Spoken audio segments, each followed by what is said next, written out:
manageable as before we step foot in the country. Chief Justice Gertrude Tokonu has hinted of the introduction of specialized courts to handle debt recovery cases. She noted as part of efforts to reduce the caseload on judges as well as improve justice delivery, the judiciary will set up courts. The Chief Justice was speaking at a meeting with the media. Saturday courts, we are looking at afternoon courts so that these cases can be moved out of the normal schedules of the judges. Otherwise, one judge will find themselves with 5,000 cases. It's inappropriate. Going to court is not, shouldn't be a negative experience, shouldn't be a hurtful experience. It should be a simple experience because the public services are there to serve the public.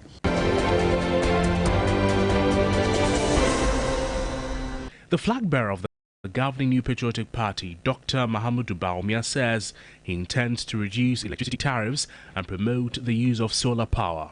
He was speaking during his tour of the Manya Krobo constituency in the eastern region. Electricity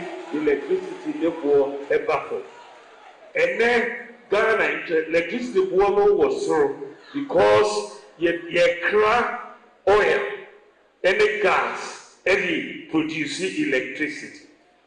Oil the gas must be cost and cost. They perceive this is the generation mix. Move away from oil and gas to solar power.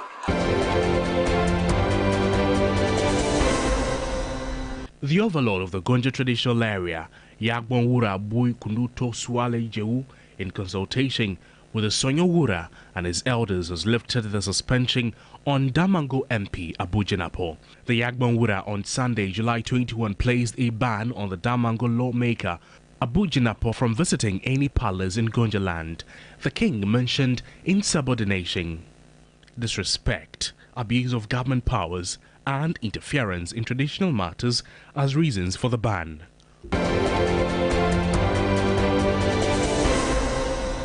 The General Agricultural Workers Union, GAU, has criticized the government's decision to lease the Commander Sugar Factory to an Indian firm for up to 20 years. Trade and Industry Minister K.T. Hammond stated that the move was necessary to revamp the facility to meet domestic demand. If today the government, this case led by the Trade Minister, thinks that he must lease it out to a foreign company to run, this for us is another form of sale.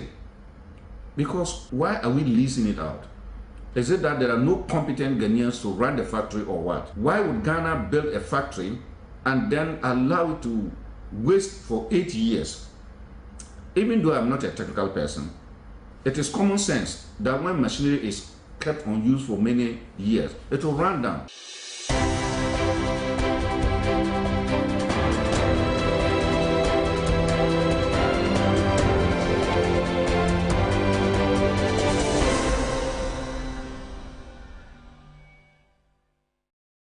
Ghana Brief there for you. I'm Keminni Amanor. Let's get the show on the road now. Tonight, who's saying what about the Agyapadie document? Coming your way right now.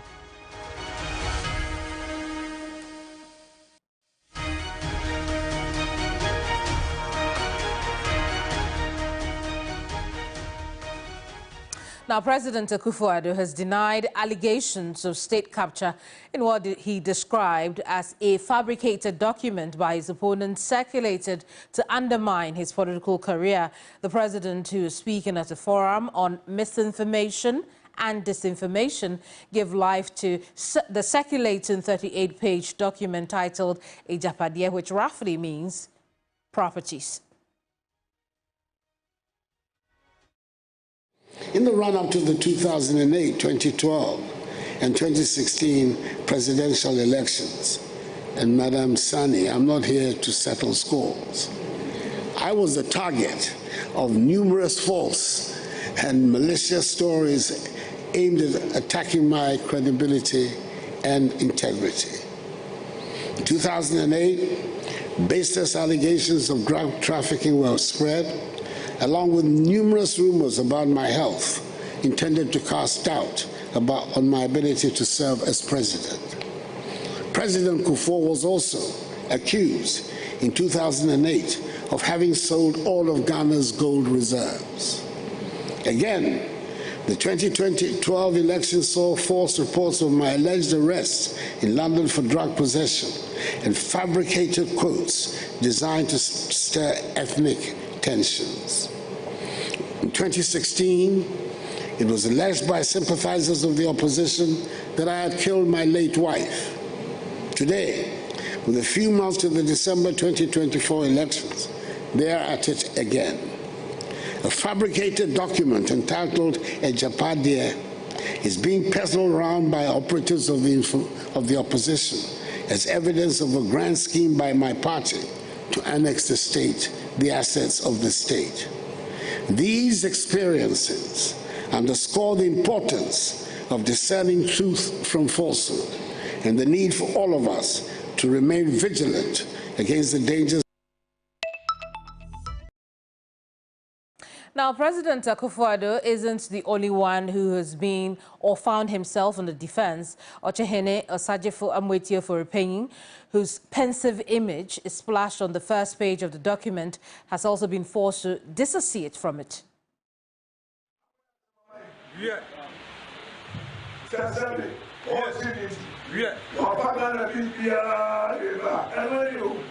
People have been circulating a particular document since Nana Addo became president. We have deliberately ignored them because it is not possible. Granted, I have a plan to steal Ghana's resources. Why would I put that diabolical plan in a book? The perpetrators are seeking to drive a disunity between us and our Asante brothers, but there is no truth in this. Now, some analysts have asked President Akufo-Addo and persons mentioned in the Agyapadie, or as the president pronounces, Agyapadie document, to seek legal redress if indeed the content of the document is fake. The debate regarding whether the NPP government has since 2017 been implementing a plot geared towards capturing state assets for persons connected to the president's family continues unabated. But the opposition, NDC, insists the document is reflective of the mindset of the people in government. Malik Bazintale is Deputy Communications Officer for the NDC. We will believe Agyapadie document because the kind of leadership Nana Addo has granted us is a leadership that clearly is adverse. That is pursuing an agenda that is adverse to the Ghana. In fact, I dare say that the president is deliberately waging a war on Ghana. Certainly. You dare say? I dare say that. You dare say? He is waging a war on Ghana. And it becomes our obligation, the obligation of every single Ghanaian, to rise up and defend Ghana.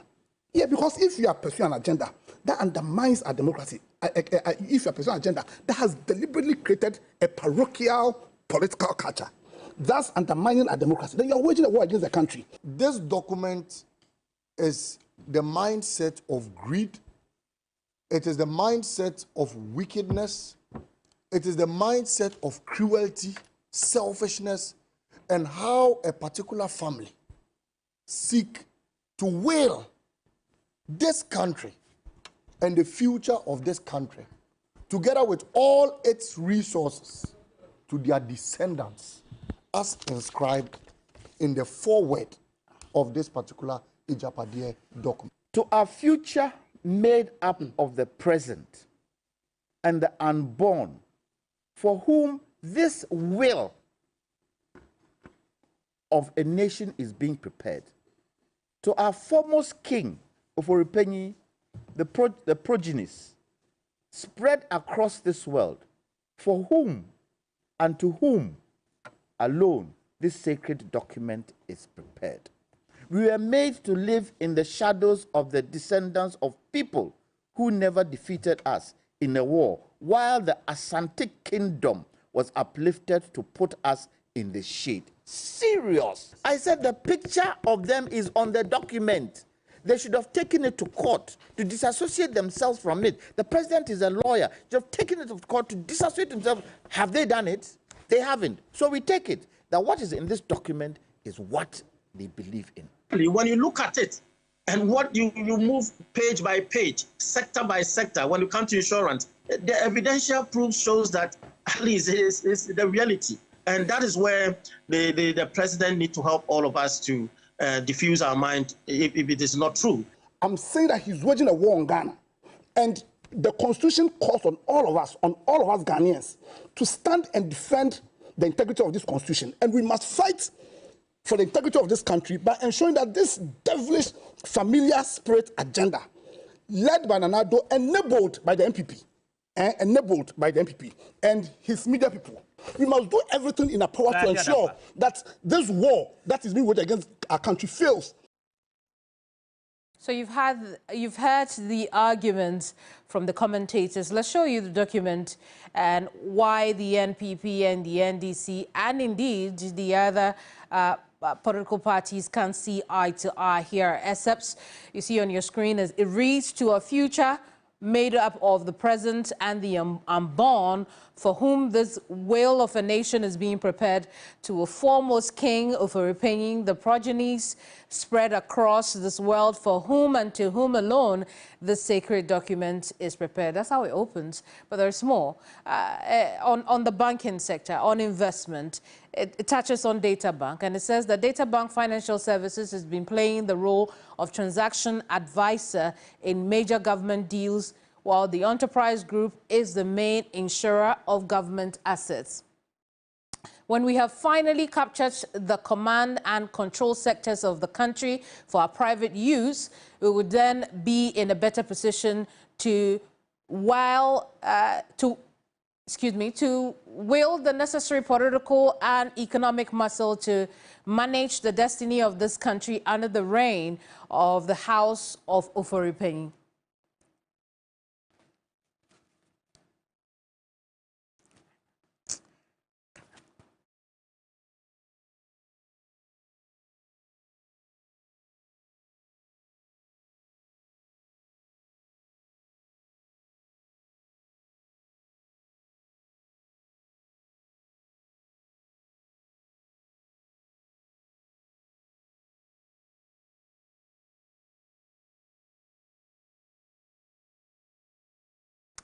Now, let's bring in now Dr. Arthur Kennedy, who's a founding member of the NPP. Doc, I'm so grateful you could talk to us today. But you've seen the document, and I hope, could there be truth to this? Can we take it seriously? Good evening to your listeners, and thank you for inviting me.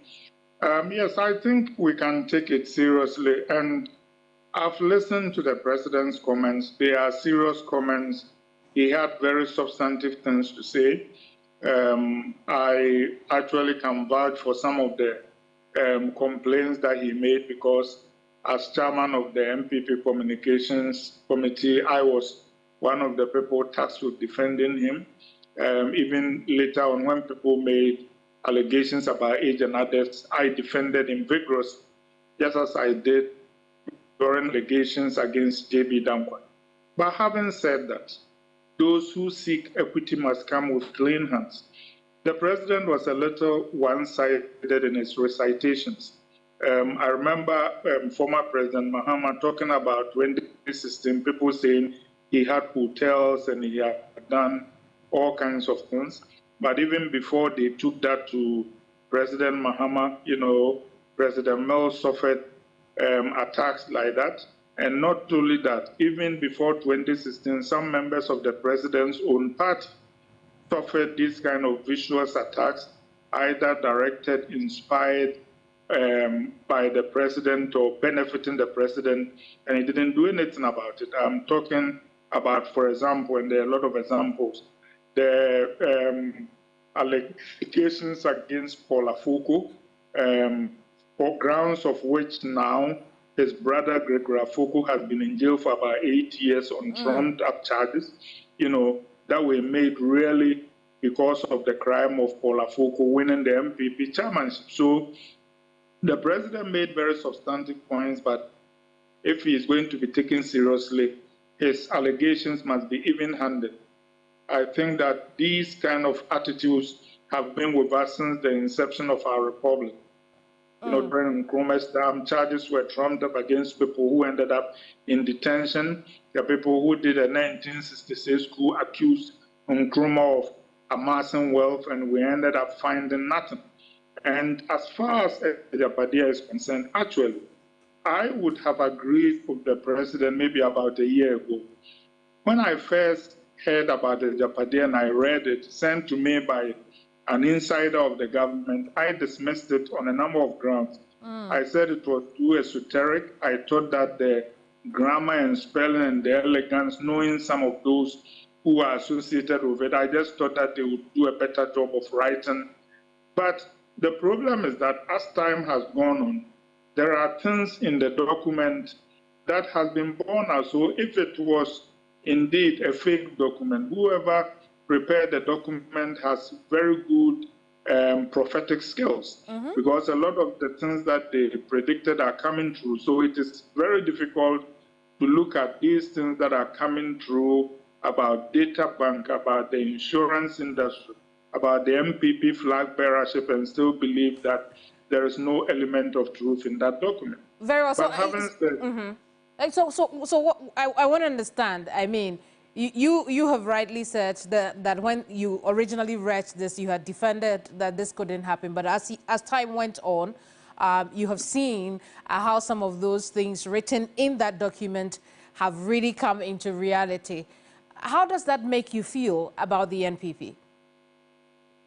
Actually, it makes me feel that the MPP, like all of us Ghanaians, should be standing up and defending the country. And not only that, I think the president says me and my party. It's not he and his party. It is he and his family and his ethnic group. The main group that seeks to benefit from this is not the MPP. It is, what do they call it, his family and the Achims.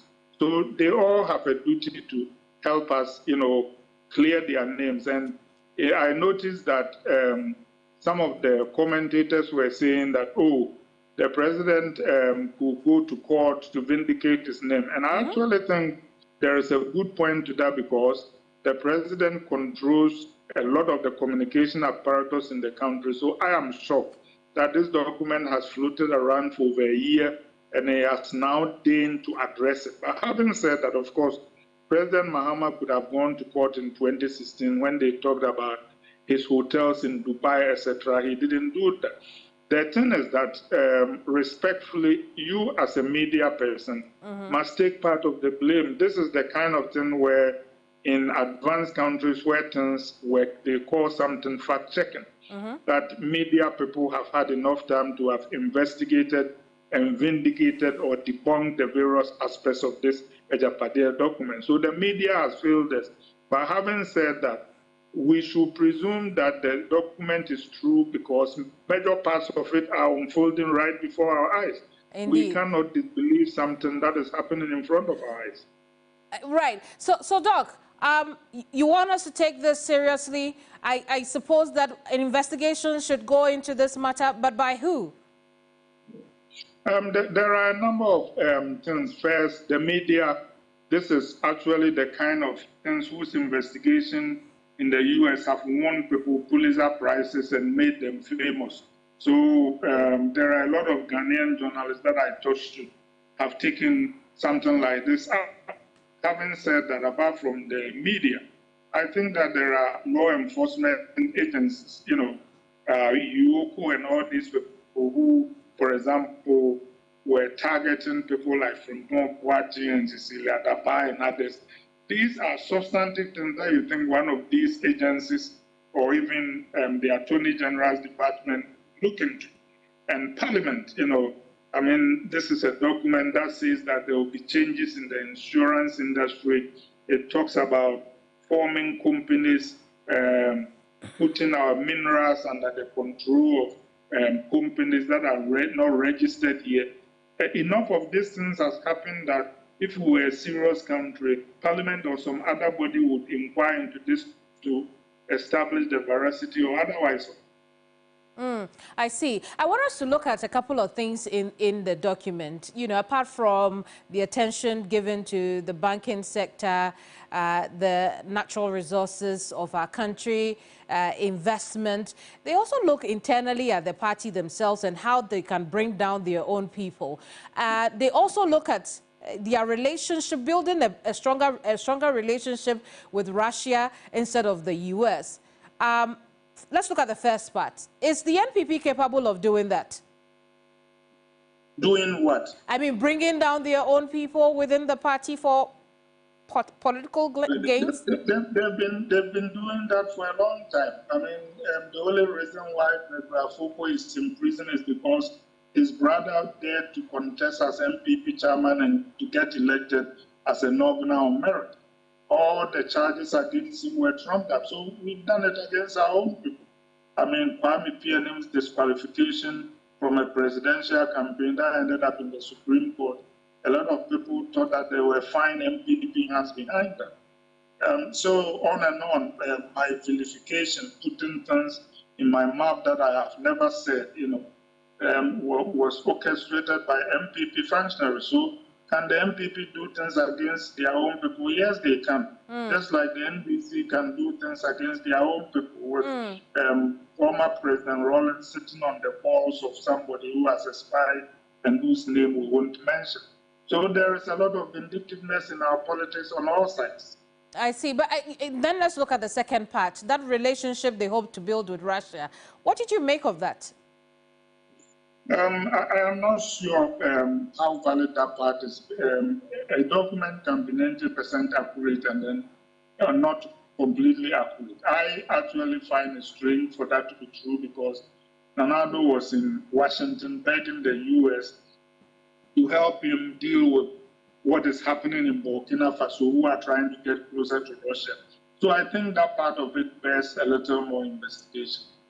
That doesn't track with what we have seen evolving in front of us. And like I told you, I believe that the document is credible because a lot of it is happening in front of our eyes. So if part of it is not happening, then we should debunk that part that's not happening. Doc, where do you think this document would have come from? Who may have authored it? Who are the people behind this? Well, I mean, I just think that there are two sources. If you believe the president, that was concocted by enemies of the party or himself to just discredit the party. But it can also be that it was actually genuinely prepared by some insiders of his family, and it was meant for limited circulation and it ended up leaking. Either scenario is credible. Either scenario is credible, and perhaps an investigation would get to the bottom of that. Doc, thank you so much for talking to us. You are welcome. You have a great evening. Thank you. You too. Dr. Arthur Kennedy is a founding member of the NPP who says, listen, once events in the document have unfolded, there is really need to look into that further. And, you know, he's also talked about how the media could play a role in that, essentially, some of what we're doing already. Let's turn attention to something else. A man who lost his wife due to medical negligence during childbirth gets justice. And tonight, we take a look back at the case.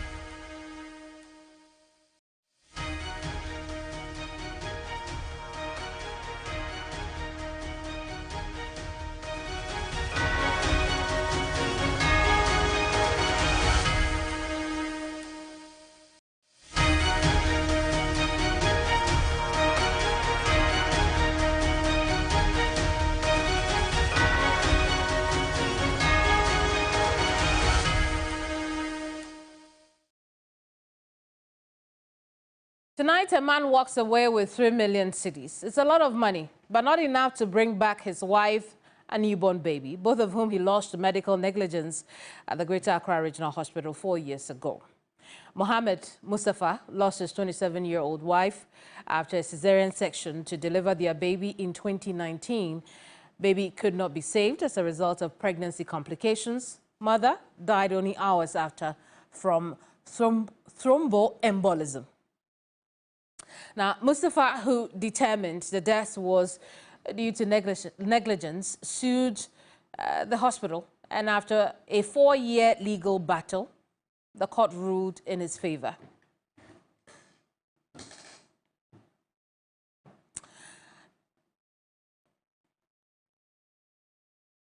Tonight, he's here with us to share his story. Mustafa, thank you so much for making time to talk to us. Thank you for having me. I want to talk about the ruling and what it meant to you, what it means to you. Okay, for me, I think the ruling meant a lot to me, looking at how the whole thing began, the media engagement I had when the issue popped up, and the expectation that a lot of people had for this particular case, looking at maternal issue itself and how it has caused a lot of people mobility and death and infant mortality and all those things. So people were very expectant as to what would come out of it. And I also did my homework very well because I was privy to a lot of information that instigated me to push the whole case to that level. Right. So coming out with the verdict, we were very happy about it. Of course, it's not going to bring back the lives that were lost in this instance, but I want to go back into time and talk about how life has been for you the last 4 years, having to relive the loss that you experienced in 2019. What has life been like? I think life has been somehow a little shaky, traumatic, more or less normal, because I tuned my mind to a situation whereby I didn't want it to also bring me down. Because since I was in court, you'll be hearing a lot of issues coming up from different areas where if care is not taken, you would have relent on it. So I was very focused, and all throughout, I can say I've held myself on. You've held yourself on. Remind us of the case again. You know, we've talked about snippets of it, but this was 4 years ago. Take us back into that time. Okay, so I think she was 8 months pregnant. We took her to the hospital for, they had a little contraindications on her, which they ran a Doppler scan. Now, after the Doppler scan, it came out that they had to run an emergency cesarean section. So they went ahead with the emergency cesarean section. And then I lost the kid in that material moment. So I have to meet her later in the night when she was during recovery. We had a little chat. I left her, came home, and then at dawn, I was called to come, and it came out that I've lost her too. But one thing that struck me was that we applied for autopsy. And during the autopsy, the report came out that the situation that caused her death was pulmonary embolism. Pulmonary, which refers to the lungs, and embolism, which refers to blood clot. So it means there was a lock on the lungs through blood clot. And one emphatic thing I also noticed is that it was post-operational, meaning the situation wasn't any condition that she brought, but something that happened after the operation. So I inquired and I wrote a letter to the hospital administration to know more, and they came out with a report that, oh yes, this is the situation, but there was a drug that was supposed to be given her 12 hours after the cesarean session. And that wasn't done. But the husband couldn't procure the medication. So in inference, they implicated me, meaning I didn't buy the drug. So I came home, I went through her document, and I noticed that there was a prescription named CS Pack, which has all the medication that will be needed prior to the operation and post-operation. Then inside that document, I noticed that there was a drug called Fragment, which was captured. And that was when I noticed that then the said drug was even bought in their own administration, but they couldn't give it out. And that was what pushed us to go to court. And in court, we were with three schematic points. The first one was that in their own report they gave me, they said in the hospital's own protocol, which is the hospital's administration, they give anticoagulant 12 hours after cesarean session. So it means the duty of the hospital to make sure that that drug is being given to her after the 12-hour section should have been done, no matter what the situation is. Even if the drug was not bought, there were situations where we noticed that when her situation became saturated, they gave her another generic drug called Clexane. Okay. And it came out that that drug was even covered under the national health. Okay. So we were even with the argument that if you said, I didn't buy the fragment, on the 16th hour, when she became saturated, why didn't you were able to get her the Clexane? So why didn't you get her the Clexane before the 12th hour? Right. So that was our case too. And and one breath too, we noticed that in the hospital's management plan, they didn't even add it to their own management plan that they'll be giving her prophylaxis of anticoagulant, which is the fragment or the Clexane. So we also use that against them, because if you claim you were looking for the drug and you couldn't get drug, on what premises were you looking for the drug? Right. Because in your own management plan, you didn't capture it, that you'll be giving the patient that drug. So we thought all their defense was just afterthought, because we were able to come out with situations, and the court upheld most of them, and the court understood that, yes, we had a case, and we won the day. I see. And this is the justice you were looking for, exactly. Would you say? Right. How are you hoping that this would impact healthcare delivery in the country, particularly for neonatal cases and maternal cases? I think even within the period that I was pushing this case, there have been a lot of scenarios that has even instigated me to know that there are certain changes coming on. As I speak to you now, I'm told there are some notices at Ridge Hospital, which is being boldly written that patients that come there must be taken through anticoagulant. Okay. You understand? So if you claim it is a protocol, then you must put them on your walls and make sure it's a charter that you have to part. So even before the judgment, they themselves have started putting in measures to make sure such a situation will not happen anymore. Very well.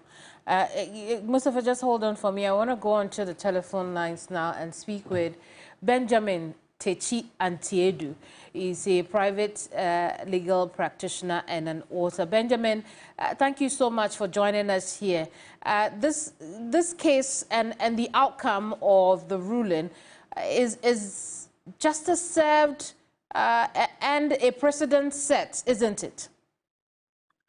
Sure. This is a very sad case we have in our hands, and sometimes you hear some of these cases happen, not in the same instance, but similar cases of medical negligence. So this is a serious precedent that has been set, and it's for only public hospitals, but all medical facilities. And in fact, it's even a case of professional negligence. So it goes beyond even just doctors. All professionals, if by your action you don't take due care and people suffer from, assessing or taking services from you, then no, that's the law.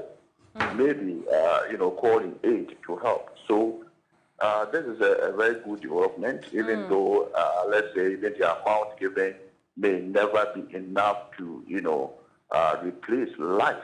Indeed. Life of a mother and a baby. And you can see that even though they have been assuaged some way, somehow, that pain, that loss can never be forgotten. So, yes, it's very good at this time of the day because it's not only this, you hear this coming up in several variants all the time. So for us all to learn from it that, yes, when we provide service that people pay for, you should know that we have a legal duty to take due care. Very well. So apply the highest diligence. Indeed. Benjamin, how widespread are cases of negligence? How quickly are they dealt with at the court? Yes, unfortunately, they are treated as any other dispute that come before the court because there's no special court for that.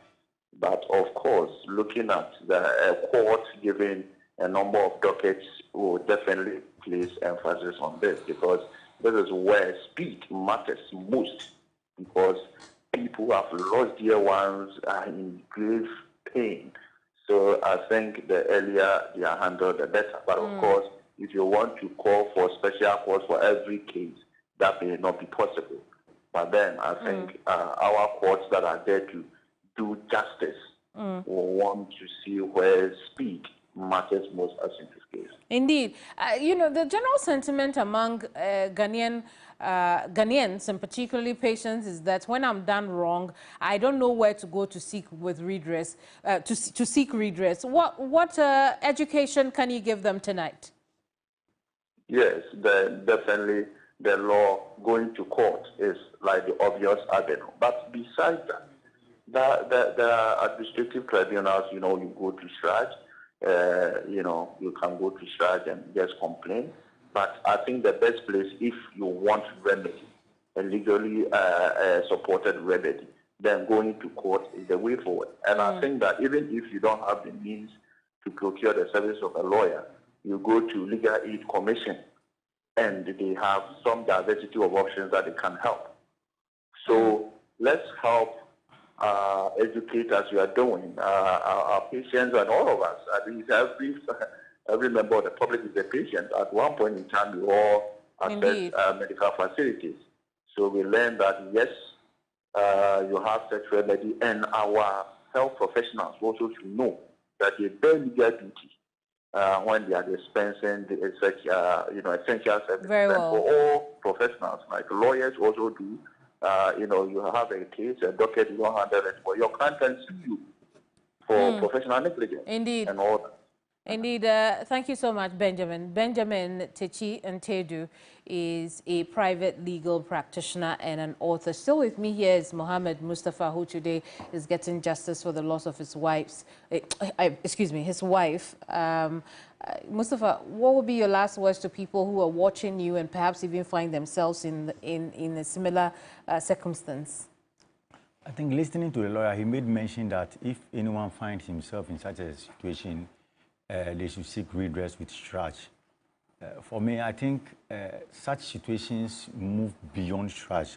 I was with the view that, and this is something I'm suggesting, that we need a health ombudsman. A health ombudsman that will concentrate on health issues whereby when people meet such situations, they can get close to them for they themselves to be able to investigate the situation. Because my case... Well, you don't trust the Ghana Medical Association, and, not the Medical Association, but the Dental and Medical Council. They do look into issues as this. From what I gathered on the ground, it doesn't look like it yields results. Okay. Because one thing that I was told was that if you go through such situations, you first have to write a letter to the hospital that the situation transpired, so they will run their own investigation. This is a situation the hospital even implicated me, so it means they are not ready for me. Then I'm told from there, you have to move to Ghana Health Service. These are all agents of the hospital. Okay. So there's possibility that they can twist it to suit them. Because even in court, they were defending themselves. Okay. You understand? So, but if you have a private ombudsman, that their responsibility is, as an individual, I move to them. Because when I wanted her medical record, Bridge Hospital was not ready to give it out. You don't say. Yes, but on my own way, I got it. And through the court, we got it through discovery. Now, I got a medical record, went through, and that was where I noticed there was no, the management plan didn't add it. Assuming that I was somebody who wasn't in my situation, tried that, and the person didn't get it. What to push the person to go for the further. So if we have an ombudsman, the ombudsman can go to the hospital and say, give me this patient's record. Then they can now investigate it and help by knowing what transpired or not. So I think going forward, we need some. If not, it will just be naysay and nothing will happen. From what I've noticed.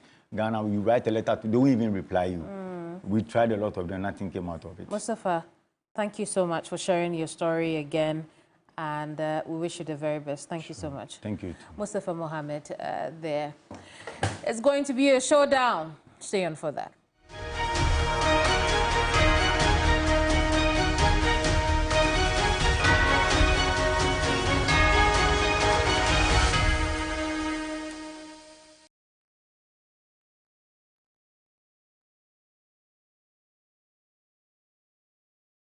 It's the time of the year again. Graphic Communications Group Limited and Ghana Real Estate Developers Association, GREDA, presents Real Estate Experience 2024. Theme: Greenhousing, safe and secured home ownership. Let the buyer beware. Happening in Accra, from 1st to 3rd August 2024 at the Accra Mall, The Good Park, from 10 a.m. to 8 p.m. each day. Come and find new ways of selling your house, land, building materials and accessories, finishing your dream home and seeking innovative payment options. Or perhaps you're dreaming of finding new investment avenues. We have you covered. Wait a minute. Have you also thought about litigation-free land? To book your space or for more information, call 0242-202447 or 0548-019-572. Hello, everyone. My name is Kwame. I believe that taking care of ourselves and our planet is something we can all do, no matter how young we are. So, come join me as we dive into this wonderful world of knowledge, where we'll learn about washing hands, cleaning our environment, planting trees, recycling, and so much more. Together, we can make a difference and become champions of personal hygiene and environmental stewardship. Let's embark on this exciting journey together and make our world a better place. Flora Kids! Saving the Earth for tomorrow.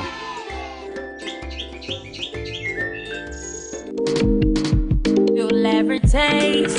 Hi, baby. Hi, Mom. Hope you're having fun at Granny's. Yeah, but Grandma doesn't have my favorite top chocolate spread. Hi, Mom. Mommy, please, I missed top chocolate spread on bread. Tasty too. Made just for you and me. Top choco, it's chocolate choco. It's chocolate choco. It's chocolate choco. Top choco, it's chocolate. Surprise children. Yay! It's chocolate choco. Taste of chocolate. This advert is FDA approved.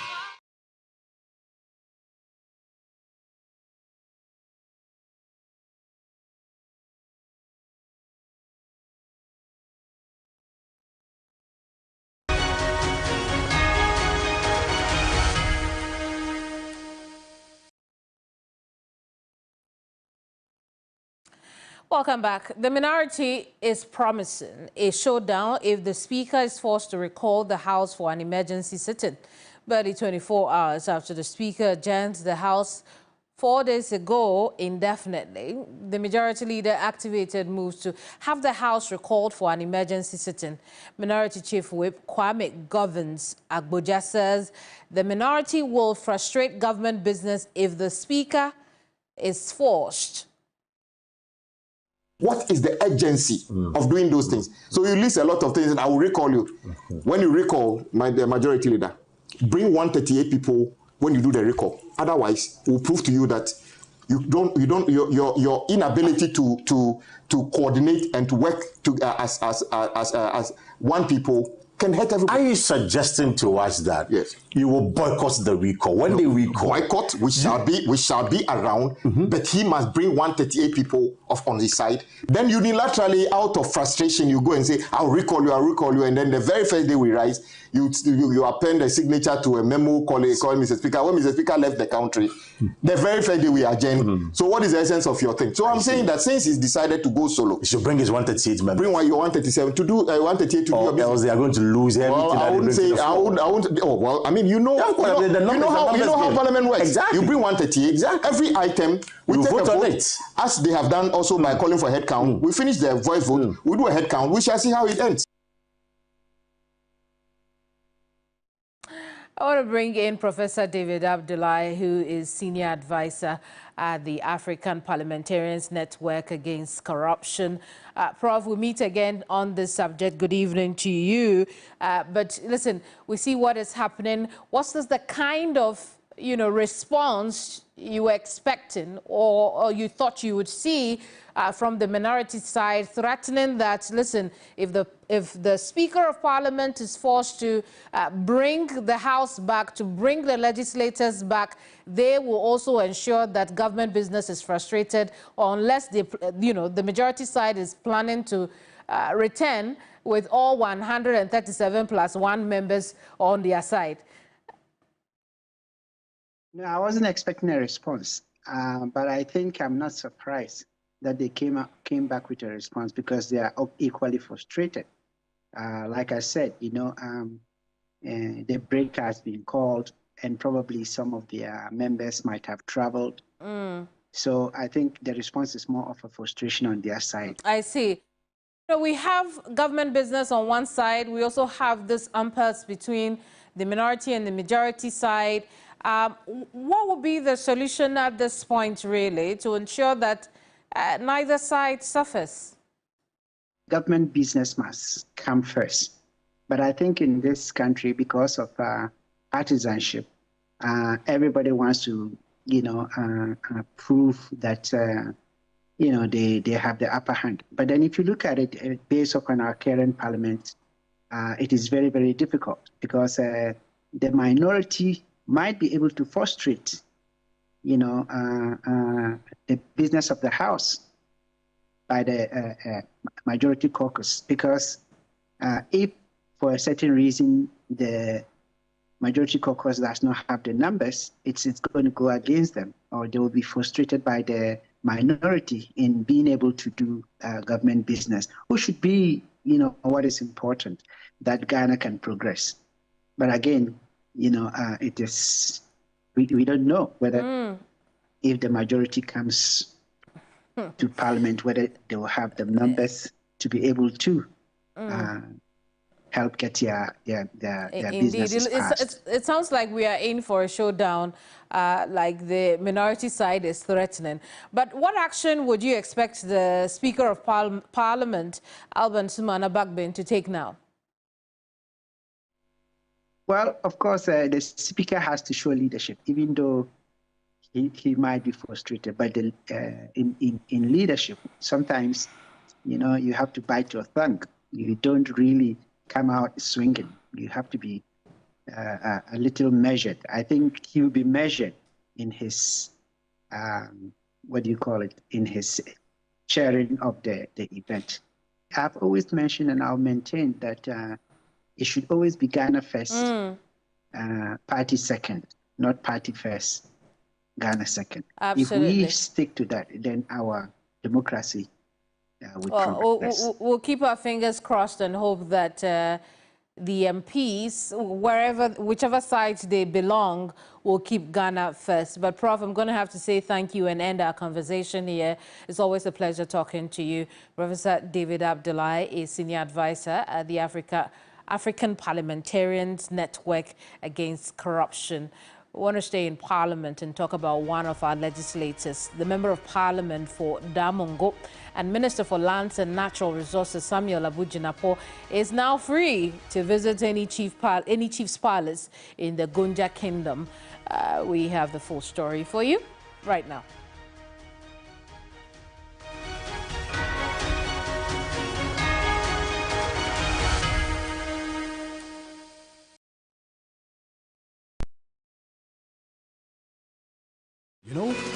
One bucket of flamingo paint is equal to several buckets of any other paint brand on the market. Flamingo paint, superior durability, superior hiding, superior coverage. Flamingo paint, simply superior.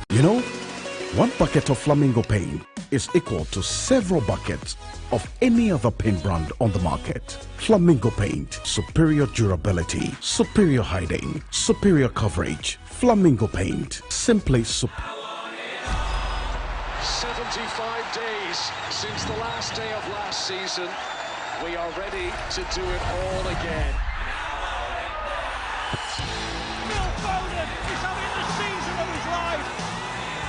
Brilliant! Just brilliant!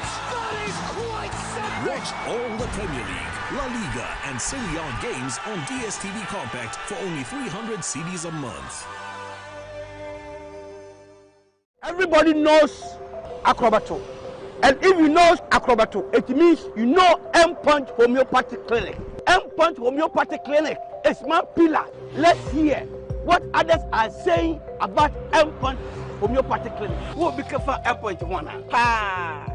Chesena me ankasa me period na say problems wom ntina ma wo ho idea ma me papa chesena nya asem ketewa na me coin point no mo hwe me modem no mo hwe bibia na so mo meduro me fine no ene ma won kra me enu kofro kwa na me coin mu a eba head everything yourself me ma me no adwojo eda ho a wontumi nante and then the end point. Omama nura, and then the white dear, what's me sorry ananti. That's end point for you. Of Akrabato. Hello. Hey, what chair? Okay. A free bra with the end point. What does it? I'm a choir, no. Me Joseph say my name Koye, and pass one of my name, and then Gina Sabema. Now, let me be here for the hard in Jarissa. You heard everything. I have secret. End point is my secret. End point homeopathic clinic. I'm free. Star 712. Picture this. I'm in Greece. Yeah, and now you were back in Greece. To say why you fit a millionaire. Yes, the luckiest at Aroma. To say about from Massa Echeman. Yeah. Now check this. Sister Abna, aka Kobe Hima. The luckiest at Aroma. Queen B. Yeah. Boss lady Bakupe. Hold on to your seats, folks. Such anyway, it'll be you smooth. Where you enter your friend will upgrade. Luckiest Nadaroma. And the best part that with the luckiest, Obia or a shot to a good life. And I'm talking to you, me, your girlfriend, your ex, your neighbors, your landlords, and even Goro boys. And no one is over dialing with lucky number. Star 712. Now the Coswato ticket to win in the community draw or the grand draw on the 30th of November 2024. The luckiest is regulated by the NLA on the Caritas platform, not for persons below 18 years. TNCs apply. It's the time of the year again. Graphic Communications Group Limited and Ghana Real Estate Developers Association, GREDA, presents Real Estate Experience 2024. Theme: greenhousing, safe and secured home ownership. Let the buyer beware. Happening in Accra from 1st to 3rd August 2024 at the Accra Mall, The Good Park, from 10 a.m. to 8 p.m. each day. Come and find new ways of selling your house, land, building materials and accessories, finishing your dream home and seeking innovative payment options. Or perhaps you are dreaming of finding new investment avenues. We have you covered. Wait a minute. Have you also thought about litigation-free land? To book your space or for more information, call 0242 20 2447 or 0548 019 572.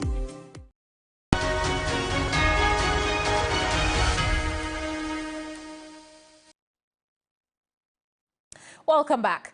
The king and overlord of Gonja Kingdom, Yagbonra B. Konoto Jewu Sole I, has expressed his satisfaction with matters involving the Damongo chieftaincy and the Member of Parliament for the Damongo constituency, who doubles as the Minister for Lands and Natural Resources, Samuel Abu Jinapo.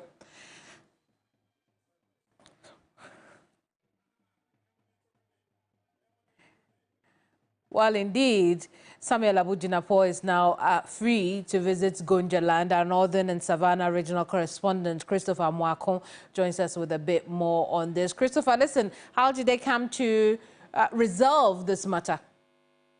Yes, so, Keminni, you remember that some days after the ban was placed on the Honorable Member of Parliament for Damongo, Samuel Abu Jinapo, a delegation led by the Defense Minister Dominic Mituwo visited the Japa Palace, and as it were, they were supposed to apologize on behalf of the Damongo MP, but that time the king told them that he was embarking on a trip, and that when he returns from that trip, he will meet his elders and get back to them. So today, the team led by the chieftaincy minister arrived at the Japa Palace with the Member of Parliament for Damongo and the Savannah Regional Minister. They held some indoors meetings with the king and some elders. Afterwards, they came to outside to have that particular engagement, and the Minister for Chieftaincy led the discussion by apologizing on behalf of the MP for Damongo, which the king accepted together with his elders, but there were some conditions that were given. The first one is that the Member of Parliament himself should give an open apology, which he he has since done.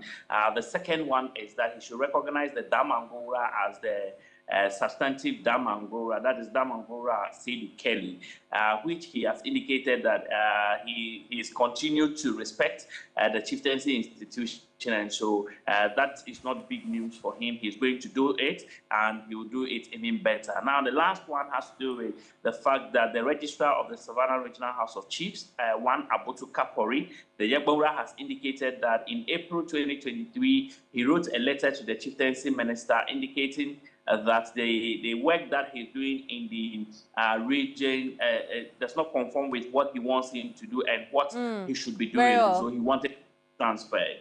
Indeed. So that is yet to be done, but the chieftaincy minister has given indication that he will be transferred. Well. Christopher, just under 30 seconds for me. We understand that the NPP, party in the region have also responded to this good news, in their opinion. What did they say? Yes, so they are thanking the overlord for tempering justice with mercy and giving his son and grandson the opportunity to right his wrongs and also visit the other paramounts. They are also thanking the general public for the understanding, especially the president for leading this matter and sending a delegation. And so they are very happy with whatever that transpired today at the Japan Palace. Indeed. Thank you so much for talking to us. Christopher Mwako is our Northern and Savannah region correspondent.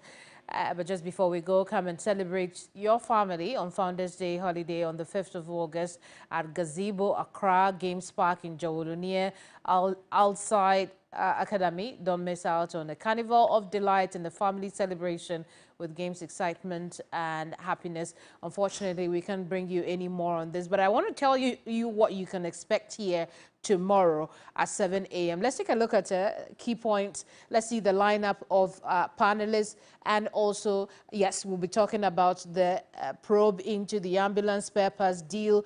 Samuel Okujeto Ablakwa, not Tongwen P, will be on the program. We also know that there's a lineup of the panelists to discuss that issue, the ambulance trial that has just wrapped up, and President Akufo-Addo rubbishing the fabricated Ejapa document that will be there on Sunday. On Sunday.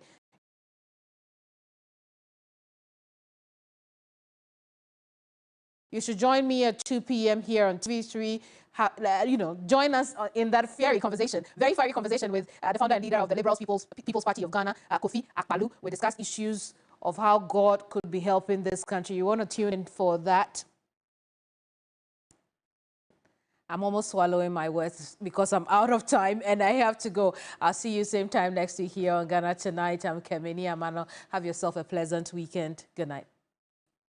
Ghana Tonight is brought to you by Flamingo Paint. Superior durability, superior hiding.